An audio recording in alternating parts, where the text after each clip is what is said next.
నంద్యాల జిల్లా శ్రీశైలం కాన్స్టిట్యున్సీ ఇక్కడ 2014లో వైసీపీ నుంచి బుద్ధ రాజశేఖర్ రెడ్డి గారు టీడీపీ పార్టీ అభ్యర్థి అయిన శిల్పా చక్రపాణి రెడ్డి గారి మీద పోటీ చేసి 4821 ఓట్ల మెజారిటీతో గెలవడం జరిగింది. ఫైనల్గా ఇక్కడ ఈ సీట్ని వైసీపీ కైవసం చేసుకోవడం జరిగింది.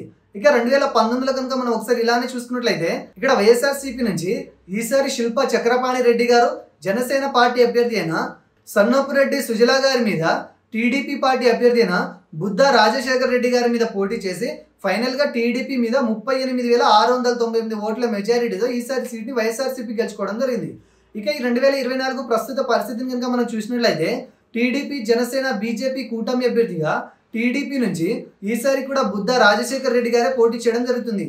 ఇక వైఎస్ఆర్సీపీ నుంచి ఈసారి కూడా శిల్పా చక్రపాణి రెడ్డి గారు ఇక్కడ పోటీ చేయడం జరుగుతుంది. 2014, 2019 వీరిద్దరి మధ్య జరిగిన హోరాహోరి పోరులో పార్టీలు మారి ఒకరి మీద ఒకరు విస్తృతంగా పోరాడి ఫైనల్గా ఈ ఇద్దరు అభ్యర్థులు వైఎస్ఆర్సీపీ నుంచి గెలవడం జరిగింది. ఇద్దరు అభ్యర్థులు సమవుజ్జులుగా నిలవడం జరిగింది. అదే వీరిద్దరు మరలా ఈసారి ఈ 2024లో కూడా ఒకరినొకరు విజయం మాదంటూ హోరాహోరీగా పోరాడబోతున్నారు.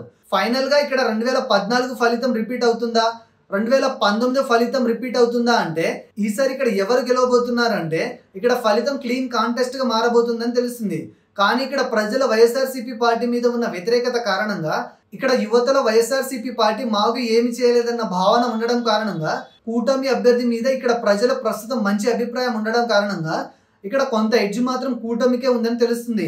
ఇక్కడ మనకు కనిపిస్తున్న రిజల్ట్ను పక్కన పెట్టి కొన్ని ముఖ్య సర్వేలను పరిగణలోకి తీసుకుని పరిశీలించి చూడగా కూడా ఇక్కడ కూటమికే ఎక్కువ శాతం ఎడ్జ్ ఉందని తెలుస్తుంది.